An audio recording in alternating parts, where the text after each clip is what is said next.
तो अब हमें जो स्टडी करना है वो स्टडी करना है साइटोस्केलेटन। साइटोस्केलेटन एग्जैक्टली है क्या? जैसे अगर हम ह्यूमन बॉडी को ऑब्जर्व करते हैं, जो स्केलेटन है हमें ज़रूरी इसलिए है ताकि हम ह्यूमन बॉडी को एक फ्रेमवर्क दे सकें। उसी तरीके से आप ये बात समझ लीजिए कि एक यूकेरियोटिक सेल के अंदर ऑर्गेनेलिस पड़े, तो ऑर्गेनेलिस को एक जगह हमें बनाए रखना है ताकि ऑर्गेनेलिस एंड सेल के इनर कॉन्स्टिट्यूएंट्स अपनी जगह सही तरीके से पड़े रहे। इसके अलावा सेल को एक बेसिक स्ट्रक्चर, एक बेसिक इंटरनल स्ट्रेंथ मिले जिससे सेल अपने shape and size and movements को कंट्रोल कर सके, उनको रेगुलेट कर सके। इसलिए हमें चाहिए साइटोस्केलेटन। साइटोस्केलेटन नाम बोलते हैं it is a network of filaments composed of polymers of proteins which can form the framework of the cell. देखो सीधी सी बात, आपके पास फिलामेंट्स का नेटवर्क है जो पॉलीमर्स, प्रोटीन के पॉलीमर्स है खूब सारे, जो एक्चुअली सेल के लिए एक फ्रेमवर्क बनाता है। जब हम साइटोस्केलेटन की बेसिक स्ट्रक्चर को पता करते हैं तो हमें यहाँ पता लगता है कि बेसिकली 3 फिलामेंटल स्ट्रक्चर्स हैं। पहला हमारे पास माइक्रोट्यूब्यूल्स, दूसरा माइक्रोफिलामेंट्स एंड तीसरा इंटरमीडिएट फिलामेंट्स। ये तीनों वर्ड्स हमारे लिए बहुत ज़्यादा ज़रूरी हैं। साइटोस्केलेटन इन 3 चीज़ों का बना है, तो let's understand the basic details.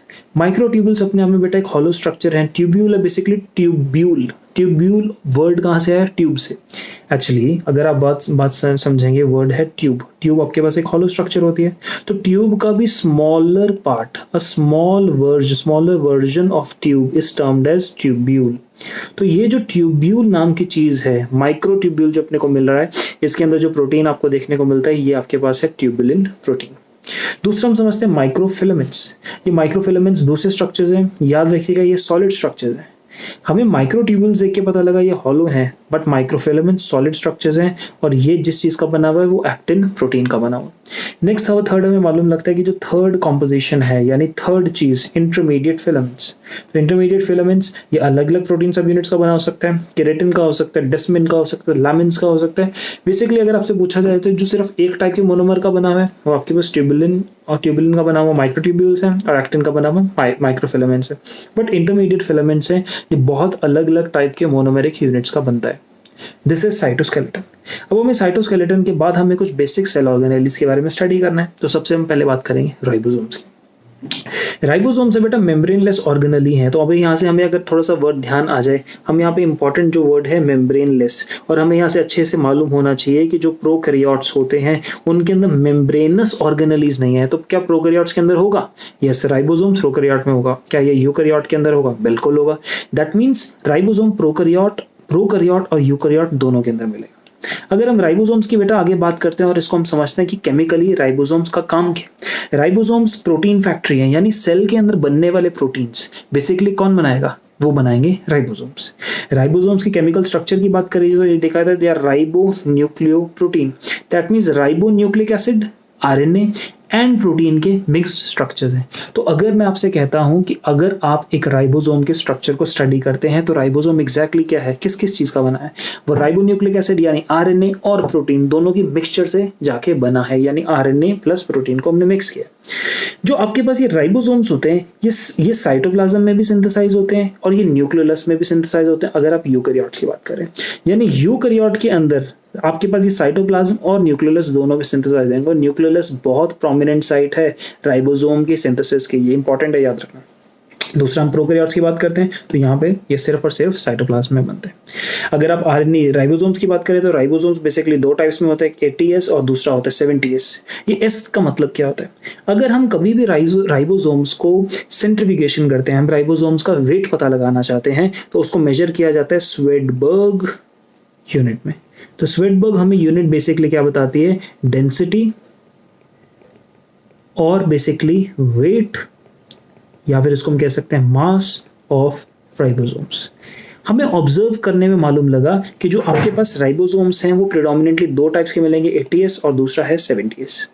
अगर आप एटीएस और 70S यूनिट्स को ऑब्जर्व करते हैं राइबोसोम की, यानी 70S और एटीएस टाइप्स को ऑब्जर्व करते हैं, वो अलग अलग यूनिट्स के बने हुए हैं। सबसे पहली बात, हम यहाँ पे राइबोसोम्स का बेसिक स्ट्रक्चर ऑब्जर्व करने की कोशिश करते हैं कि राइबोसोम बेटा होता कैसे।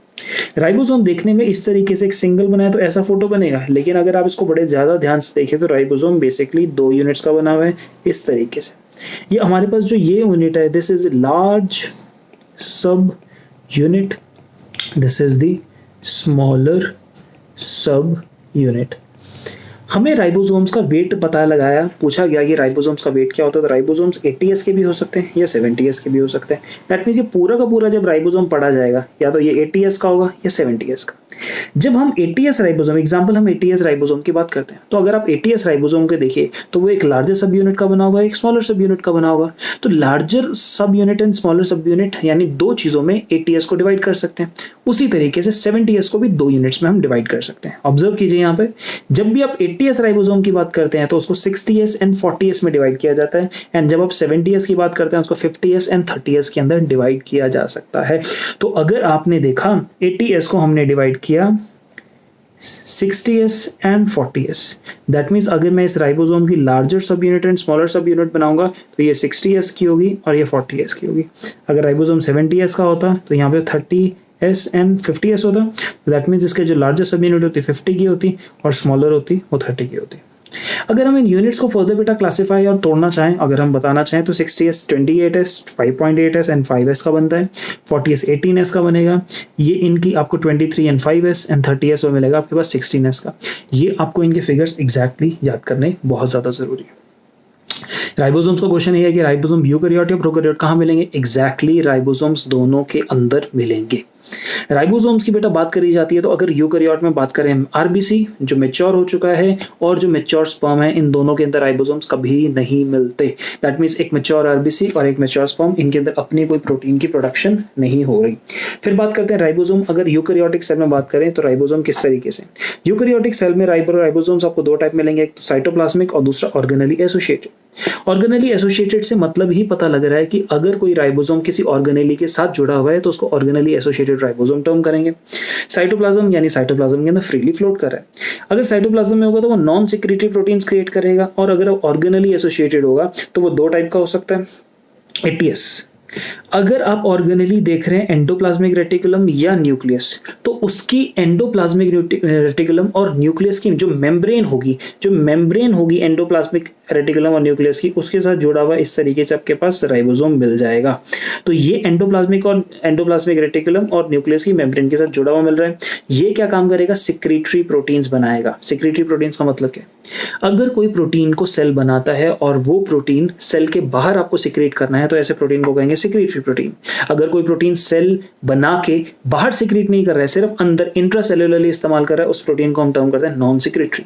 तो अगर आपके पास ribosome associated endoplasmic reticulum nucleus के साथ है तो वो सिक्रीटरी प्रोटीन्स क्रिएट करता है। अगर राइबोसोम है अगर 70s सब यूनिट का और 55s का, तो बेसिकली वो प्लास्टिड्स यानी क्लोरोप्लास्ट एंड माइटोकॉन्ड्रिया इनके साथ एसोसिएटेड राइबोसोम्स होता है। तो राइबोसोम ऑर्गेनली एसोसिएटेड हमारे पास बेसिकली ऑर्गेनलीज क्या है? अगर वो 80s है तो न्यूक्लियस और एंडोप्लाज्मिक रेटिकुलम के साथ एसोसिएटेड, और अगर वो 70s है तो वो माइटोकॉन्ड्रिया और दूसरा कौन? क्लोरोप्लास्ट, उनके साथ एसोसिएटेड रहता है। हम लोग राइबोसोम्स की बात करते हैं तो प्रोकैरियोट में कौन सा मिलता है, यूकैरियोट में कैसे मिलता है? अगर आप बेटा यूकैरियोट और प्रोकैरियोट की बात करें तो यूकैरियोट जो है उसके अंदर आपके पास 80s एंड 70s दोनों टाइप का राइबोसोम मिलता है, लेकिन जब आप प्रोकैरियोट की बात करते हैं तो ये प्रोकैरियोट में राइबोसोम सिर्फ और सिर्फ 70s मिलता है। ये बात हमारे लिए समझना बहुत ही ज्यादा जरूरी। प्रोकैरियोट में 80s बेसिकली आपको साइटोप्लाज्म के अंदर मिलेगा और साइटोप्लाज्म के मिलेगा प्लस एंडोप्लाज्मिक रेटिकुलम न्यूक्लियस की मेम्ब्रेन के साथ एसोसिएटेड मिलेगा। बट अगर आप 70s की बात करते हैं तो 70s अपने को कहाँ मिल रहा है? 70s हमें मिलता है with in mitochondria and chloroplast. बात कर रहे हैं यहाँ पे प्रोकैरियोट के अंदर, प्रोकैरियोट में साइटोप्लाज्म ही होता है, उसके अंदर कोई ऑर्गेनली नहीं है, तो organelle associated has a no question in the prokaryotes. तो प्रोकैरियोट्स में साइटोप्लाज्म एसोसिएटेड आपके पास कैसा है? 70s ribosomes. आगे बढ़ते हैं।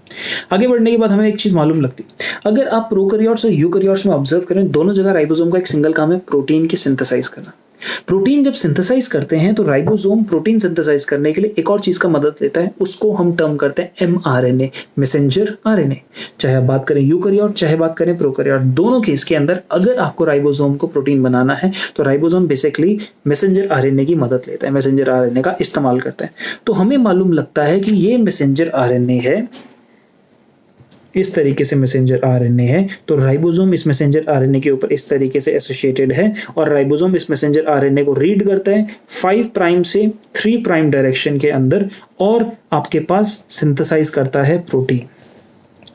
जब आप यूकैरियोट की बात करते हो तो यूकैरियोट की बात के दौरान हमें एक चीज समझ आती है कि 1 mRNA एंड 1 राइबोसोम, ये दोनों इन्वॉल्व हैं प्रोटीन सिंथेसिस में। बट अगर आप प्रोकैरियोट की बात कर रहे हो तो प्रोकैरियोट के अंदर क्या केस है, आपके पास पॉलीसोम नाम का स्ट्रक्चर मिलता है। दैट मींस एमआरएनए की लेंथ तो आपके पास एक है, लेकिन इस एमआरएनए की लेंथ में 1 2 3 4 इस तरीके से बहुत सारे राइबोसोम्स आपको मिलते हैं। यानी in a single chain of mRNA if you are having multiple ribosomes, in such condition we call that arrangement as polysome. Polysome कहां मिलेगा? Polysome is found in the case of prokaryotes. Eukaryotes में क्या polysome मिलेगा? नहीं, polysome is only found in the case of eukaryotes. Prokaryotes polysome prokaryotes में मिलेगा। आगे बढ़ते हैं, नेक्स्ट जो हमें स्ट्रक्चर पढ़ना है सेंट्रियोल। अभी तक पहला हमने मेम्ब्रेन लेस ऑर्गेनली पढ़ा, राइबोसोम, जो प्रोकैरियोट यूकैरियोट दोनों में मिलता है। दूसरा मेम्ब्रेन लेस ऑर्गेनली है सेंट्रियोल। क्या क्वेश्चन सबसे पहले बनता है, क्या सेंट्रियोल प्रोकैरियोट में मिलेगा? No, it is out of question.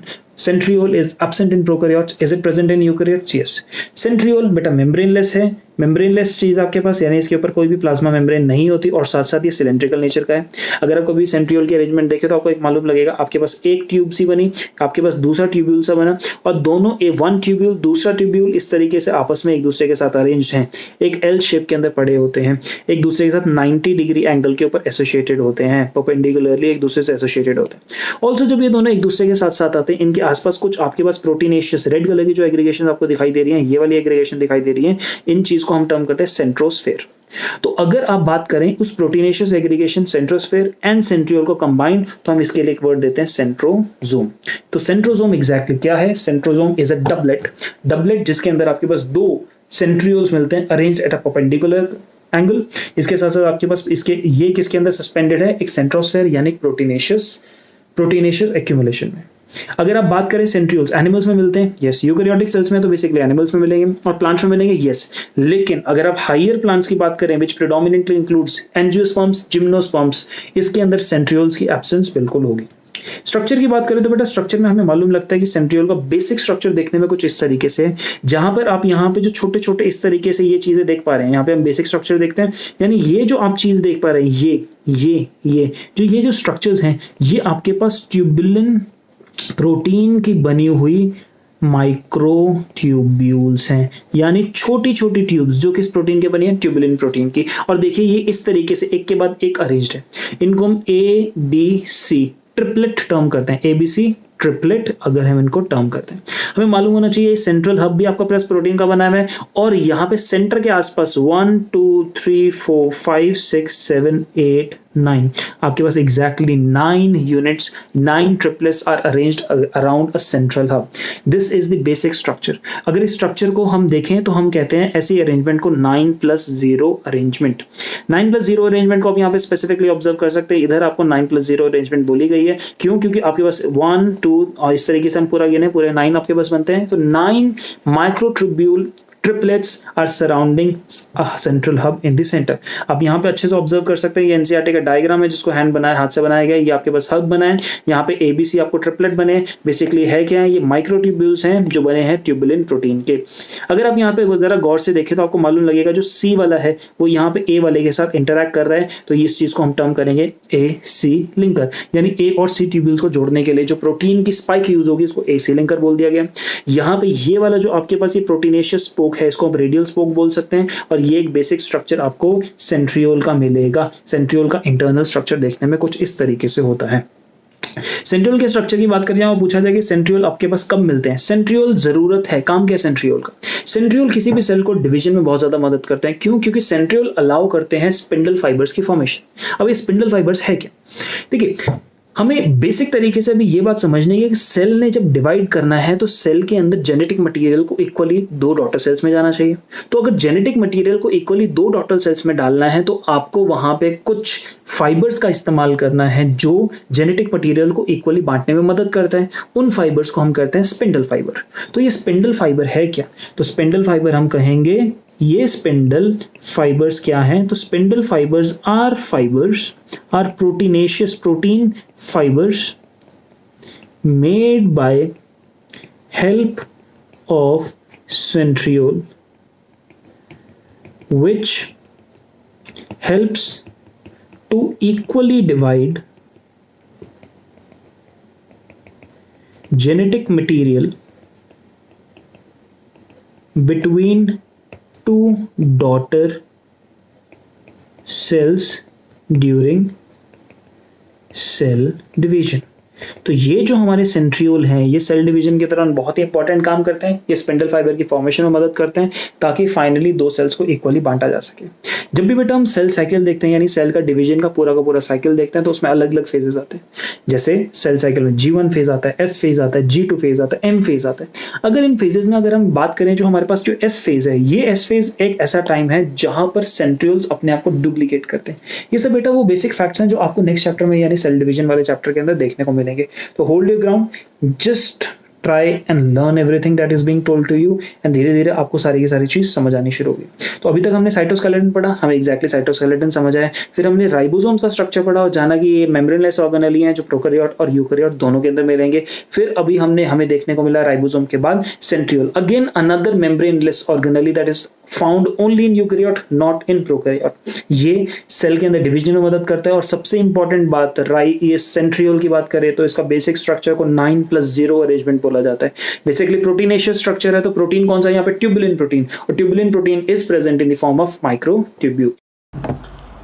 बेटा सेंट्रियोल तो हमने पढ़ लिया, अब हमें स्टडी करना है सीलिया और फ्लैजेला के रिगार्डिंग। सीलिया फ्लैजेला है क्या, ये सेल को किस तरीके की एक्टिविटीज़ देते हैं, सेल में एग्जैक्टली क्या फंक्शन करते हैं, हमें ये स्टडी करना है। तो let's start with what NCERT says. NCERT कहते हैं cilia and flagella are hair like outgrowths of the cell membrane, यानी सेल मेम्ब्रेन की आउटग्रोथ है। यानी अगर आप एक सीलिया को देखें या फिर आप देखें फ्लैजेला तो इनके ऊपर हमेशा सेल मेम्ब्रेन मिलेगा। अगर इस तरीके से ये सेल है तो यहाँ से निकलता ये सीलिया है, तो सीलिया के ऊपर इस तरीके से प्लाज्मा मेम्ब्रेन की कवरिंग होगी। Next, cilia are small structures which work like oars. Oars का मतलब होता है चप्पू। अब समझ लीजिए इस बात को कि जैसे आपके पास एक बोट है और बोट को चलाने के लिए हम इस तरीके से लकड़ी के चप्पू से पानी को पीछे धकेलते हैं ताकि बोट आगे मूव करे, उसी तरीके से सीलिया काम करता है। अब मेरे हाथों को ऑब्जर्व करो, अगर बेटा एक सेल है और सेल के ऊपर इस तरीके से स्मॉल एक्सटेंशन है तो सेल के ऊपर सीलिया कैसे काम करेगा? सीधा इस तरीके से एक डायरेक्शन में इस तरीके से बीट करेगा। आप यहाँ से देख सकते हैं, अगर हम देखें तो सेल के ऊपर सीलिया ऐसे एक डायरेक्शन में काम करेगा। तो आप इस बात को अंडरस्टैंड करो, एक सेल है, सेल के ऊपर कोई सामान, इस तरीके से हम मान सकते हैं कि हमारे पास कोई सामान है जैसे ये, और ये सेल है, सेल के ऊपर एक कोई सामान है। तो अगर सीलिया बीट करता है तो सीलिया इस सामान को अपने से आगे भेज देगा। तो अगर कोई सरफेस है जो सरफेस बहुत सारे सेल्स का बना है और उन सेल्स के ऊपर है अगर सीलिया, तो क्या होगा? उन सेल्स के ऊपर अगर पड़े हुए सरफेस पे कोई सामान है ना तो बेटा सीलिया बीट करेगा और सामान को आगे भेज देगा। ये कहता है cilia are small structures which work like oars causing the movement of either the cell or the surrounding fluid, यानी सेल के आसपास जो भी चीज़ होगी, बेसिकली सराउंडिंग फ्लूइड या कोई भी सेल के ऊपर पड़ा हुआ सामान होगा उसको एक डायरेक्शन में भेजेगा। ऑल्सो क्या सीलिया सेल की मूवमेंट कर सकते हैं? यस, एग्जाम्पल बेटा पैरामीशियम। पैरामीशियम को अगर आप स्टडी करते हो तो उसके अंदर हमें मालूम लगता है जो सीलिया है वो सेल के अंदर सेल की मूवमेंट को पॉसिबल करवाता है, यानी सीलिया की वजह से प्लाज्मोडियम एक डायरेक्शन से दूसरे डायरेक्शन तक जाता है। आगे देखते हैं, flagella are comparatively longer. Cilia के कंपैरिजन में फ्लैजेला बड़ा होता है and are responsible for the cell movement. Example sperm. Sperm के स्ट्रक्चर को बेटा इस तरीके से देखा जाए तो ये पीछे जो लॉन्ग सा स्ट्रक्चर आपको दिखाई दे रहा है ये फ्लैजेला है, और फ्लैजेला स्पर्म की एक जगह से दूसरे का मूवमेंट के लिए रिस्पॉन्सिबल है। The prokaryotic bacteria also possesses flagella, but these are structurally different from eukaryotic flagella. Question: क्या प्रोकैरियोट्स में सीलिया मिलेगा? नहीं। क्या प्रोकैरियोट्स में फ्लैजेला मिलेगा? हाँ। क्या यूकैरियोट्स में सीलिया मिलेगा? हाँ। क्या यूकैरियोट्स में फ्लैजेला मिलेगा? यस। दैट मीन्स अब क्योंकि फ्लैजेला प्रो एंड यूकैरियोट दोनों में है तो क्या उन दोनों के बेसिक स्ट्रक्चर में फ़र्क है? यस, उन दोनों का बेटा जो बेसिक स्ट्रक्चर है वो कैसा है? It is structurally different. Prokaryote और यूकैरियोट दोनों का फ्लैजेला स्ट्रक्चरली डिफरेंट होता है। इलेक्ट्रॉन माइक्रोस्कोप की स्टडी से पता लगा कि सीलिया और flagella show that they are covered by a plasma membrane. हमें पढ़ा था अभी सीलिया और फ्लैजेला का बेसिक स्ट्रक्चर बेटा सेम होता है, उनको कवर करती है कौन? Plasma membrane. Their core is called as axoneme and possesses a number of microtubules running parallel to the long axis।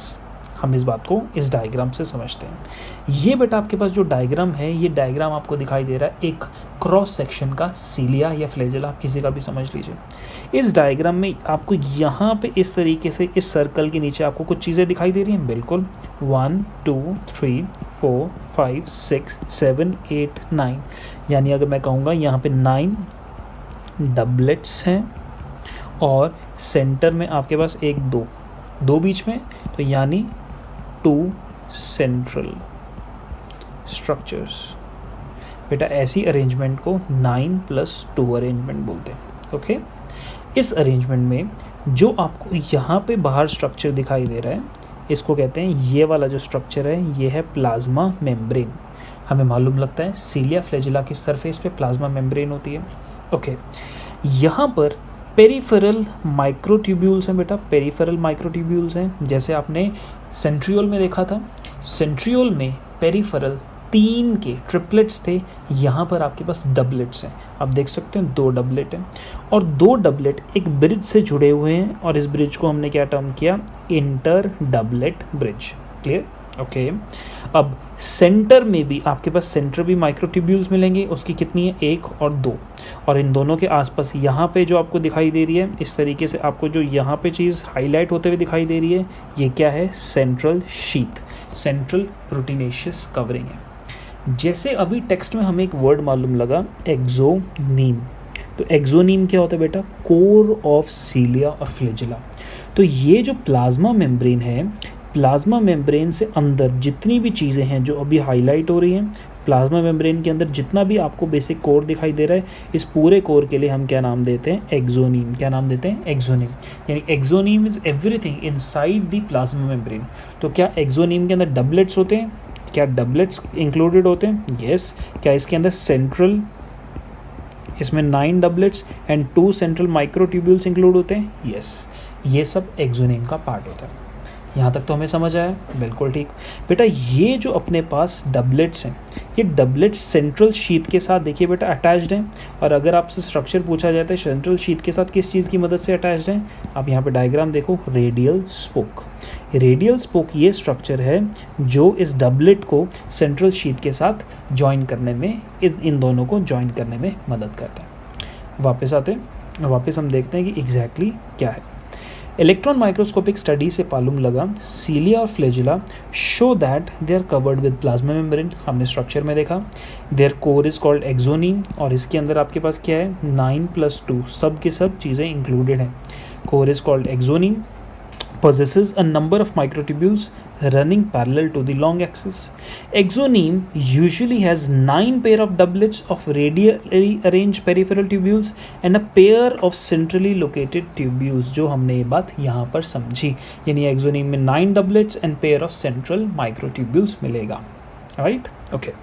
Such an arrangement of exonemal microtubules is referred to as 9+2 arrangement या 9+2 array. The central tubules are connected by bridges and is enclosed by central sheath. अब यहाँ पे central tubules देखिए, ये जो 1 और 2, क्या ये आपस में connected by bridge, yes. And इसके आसपास क्या आपको एक सेंट्रल शीट, ये आपके जो आपको स्ट्रक्चर दिखाई दे रहा है, आपको क्या यहाँ पे ये सेंट्रल शीट दिखाई दे रही है, एग्जैक्टली। तो यहाँ पे सेंट्रल शीट से कवर्ड है। The central tubules are connected by bridges and is enclosed by central sheath which is connected to one of the tubules of each peripheral doublet by a radial spoke. यानी इस central sheet को peripheral से जोड़ने के लिए ये आपके पास radial spoke होगा, यानी ये सेंट्रल शीट, इसके थ्रू रेडियल स्पोक, यानी रेडियल स्पोक के थ्रू ये डबलेट सेंट्रल शीट से joint. The central tubules are connected by bridges and The central tubules are connected by bridges and is enclosed by central sheath which is connected to one of the tubules of each peripheral doublet by radial spoke. Thus, there are 9 radial spokes. Her doublet के साथ एक radial spoke है, समझ आता है। The peripheral doublets are also interconnected by linkers. बेटा linkers क्या हैं? ये जो आपको स्ट्रक्चर्स यहाँ पे दिखाई दे रहे हैं हाईलाइट होते हुए, ये आपके पास पेरिफेरल ये जो लिंकर्स हैं ये पेरिफेरल डबलेट्स को आपस में कनेक्ट कर रहे हैं।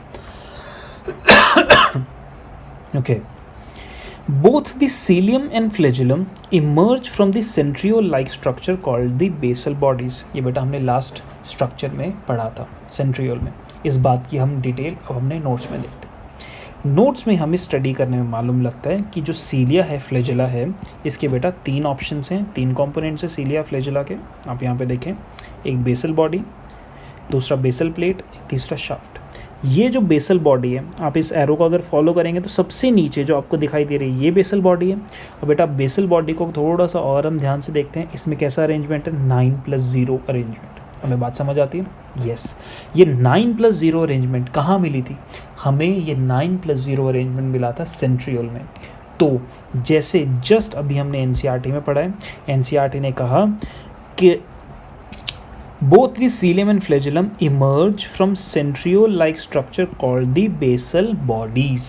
यानी बेसल बॉडीज जो हैं वो क्या है, ये बेसल बॉडी एक सेंट्रियोल लाइक स्ट्रक्चर है। इसके ऊपर आपको बेसल प्लेट मिलेगा जो 9+2 है, एंड जो मेन स्ट्रक्चर है शाफ्ट वो भी 9+2 अरेंजमेंट। बेटा इसका आप 3D स्ट्रक्चर देख सकते हो। यहाँ पे आप कंप्लीट डबलेट्स को ऑब्जर्व कर सकते हो इस डायग्राम के अंदर, डबलेट्स और बीच में सेंट्रल ट्यूब्यूल्स को। यह बात हमें पूरा का पूरा क्लियर होती है। आगे हम समझते हैं बेटा basal body according to NCERT it is similar to centriole. इसके अरेंजमेंट है 9+0।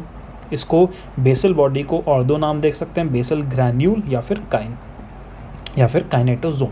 ओके, बेसल प्लेट, यहाँ पे बेसल प्लेट के अंदर AB डबलेट बनने शुरू हो जाते हैं। AB डबलेट का मतलब क्या है, आप इस डायग्राम में ये 2 देख रहे हैं, एक बड़ा और एक छोटा, तो ये A और ये B, इस तरीके से AB डबलेट्स हैं। यहाँ से आपके पास AB डबलेट है। अब 1 सबफिब्रिल डिसअपियर, इसका मतलब क्या है बेटा? आप ऑब्जर्व कीजिए कि जो ये सेंट्रियोल था, हम सेंट्रियोल के स्ट्रक्चर में कुछ तो ऑब्जर्व किया था। क्या? Let's see from the structure of centriole. क्या आपको यहाँ पे 3 चीज़ें दिखाई दे रही हैं, यानी ABC ट्रिपलेट्स है। सेंट्रियोल में अरेंजमेंट है 9+0 और इस अरेंजमेंट में ABC, यहाँ पे 3 आपको ट्रिपलेट्स दिखाई दे रहे हैं। कहानी तो क्लियर हुआ। बट जैसे ही आप इस बेसल बॉडी जो सेंट्रियोल की तरह दिखती है उससे ऊपर आप बेसल प्लेट में आते हैं, तो जो C वाला ट्रिपलेट में जो C था वो ख़त्म हो गया और बचे कौन, A एंड B।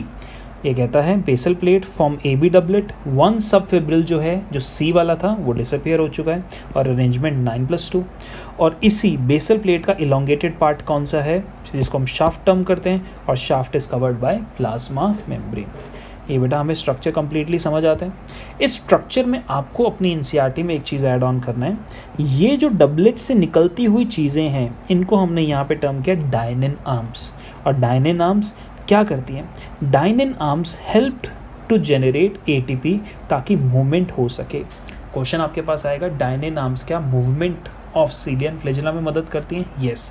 कैसे? ये ATP जनरेशन में हेल्प करती है। यहाँ तक कहानी क्लियर? तो बेटा ये सारी अंडरस्टैंडिंग थी सीलिया, फ्लैजुला, सेंट्रियोल और राइबोसोम्स, और उसके साथ साथ कंप्लीट साइटोस्केलेटन का कंप्लीट स्ट्रक्चर। तो आई एक्सपेक्ट आपको ये लेक्चर समझ आया। इन एरियाज़ को आप बेटा तसल्ली से पढ़िए ताकि आपको अच्छे से क्लियर हो और याद हो जाए। याद रखना, सेल चैप्टर आपके पूरे 2 साल के सिलेबस का मेन बेसिक एंटिटी है, मेन बेसिक पॉइंट है। अगर सेल चैप्टर के कंसेप्ट आपको याद है तो आपको कभी भी पूरी बायो में प्रॉब्लम नहीं आएगी। तो best of luck, study hard.